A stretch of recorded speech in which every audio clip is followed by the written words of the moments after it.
မှာစီနီကောပြင်သစ်ပွဲမျိုးဆိုကျွန်တော်စီနီကောလောင်းဖို့အားလုံးအကြံပေးတယ်အဲ့မှာကျွန်တော်စနာမည်ကြည့်ရပါဖွင့်ပွဲမှာတဲ့ဘာလို့98ချန်ပီယံယူရို2000ချန်ပီယံဒီအသင်းကဒီလိုမျိုးဖြစ်လိမ့်မယ်လို့ဘူးမှမမျှော်လင့်ထားကြဘူးပေါ့နော်အဲ့လိုအခြေအနေမျိုးတွေနဲ့အများကြီးဟိုဖြတ်သန်းခဲ့ရတာရှိတယ်ဒါပေမဲ့2000နှစ်ကဘာလားကျွန်တော်တို့အမှတ်တရဆိုအခုလိုပဲကျွန်တော်လည်းခုနပြောတဲ့ဂျာနယ်လောကရဲပေါ့နော်ကျွန်တော်ဂျာနယ်လစ်ဖြစ်ဖို့အတွက်ခြေလမ်းအစ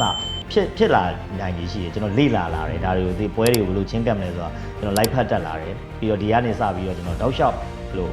ပြောရမလဲစောင်းပါလို့ကျွန်တော်ရေးအမြဲတမ်းပို့မမလည်းမပါဘူးပါကျွန်တော်အဲ့တော့နေရအောင်စားတဲ့အမြဲတော့ပို့နဲ့ဒီကနေစပြီးတော့တတိတဲလာပေါ့နော် ကိုတငယ်ချင်းတွေဆိုရင်အလုံးလုံးနေပြီကိုကတော့အဲ့ဒီမှာလုံးမလုံးနေဘူးလဲရနဲ့ဘလုံးလဲဆောက်ကန်နေတဲ့ခြေပေါ့လေအဲ့ကြောင့်တငယ်ချင်းတွေကအလုံးဝပြန်လာပြီးတော့ဘလုံးမကြည့်ကြမယ်ဆိုအဲ့လိုမျိုးတွေပေါ့လေဒါမျိုးတွေကဒါကကိုတော့အမှတ်တရဆိုတော့ကမပြောလို့ကျွန်တော်အများကြီးတော့ရှိတယ်ဒါပေမဲ့ကိုတော့လုံးဝအမှတ်တရတော့ပွဲချင်းအရင်ကောင်းတယ်ဘာဖြစ်လို့လဲဆိုတော့2နာရီပွဲ3နာရီ4နာရီအဲ့လိုမျိုးပွဲတောက်လျှောက်ကြီးဆိုကြည့်ရတာလေတော်တော်လေးအဆင်ပြေပြီးတော့နောက်ဒလေးတွေကလည်းတောက်လျှောက်ကြီးပြန်ပြတာဟုတ်တယ်ပြောလို့ရှိရင်တော့ဘလုံးဝင်းနေမှာအဲ့ဒီပလာလုံးကတော့အဲ့လိုပဲလက်ပြီးဆိုင်နဲ့ဗီဒီယိုရုံနဲ့အဲ့ဒါလည်း